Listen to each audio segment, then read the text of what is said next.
Academy Award-winning director and actor Roman Polanski seems to have it all. A glittering career, beautiful wife, and a swag of the world's top awards for movie making.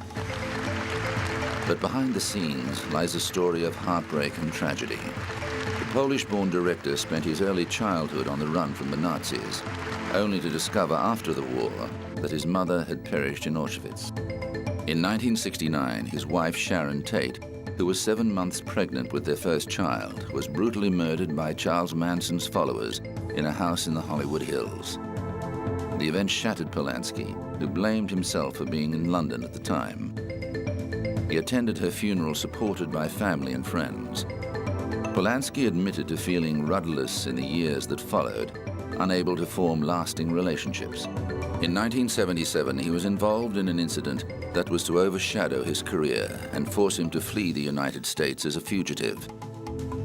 Polanski became sexually involved with a 13-year-old actress of whom he was taking a series of photos to boost her career. He says it was consensual. She says it was rape. But in any case, Samantha Geimer was under the age of consent.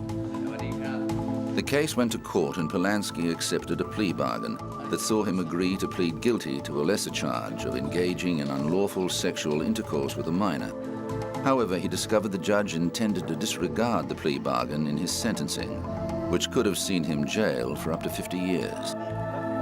Polanski fled to France, where he was a citizen. As France has a policy of not extraditing its citizens to other countries, Polanski was not forced to return to the United States and resumed his filmmaking career. But he still constantly fields questions from the media about his legal problems. I came here to talk about the motion picture that I presented. I've been traveling around the world for 20 years. I don't have any problems. Thank you. However, the director does have to avoid countries that have an extradition agreement with the United States to avoid being set back for trial. In 2004, Polanski sued the magazine Vanity Fair through the British courts after it published an article that claimed the director has solicited a young woman for sex on his way to Sharon Tate's funeral.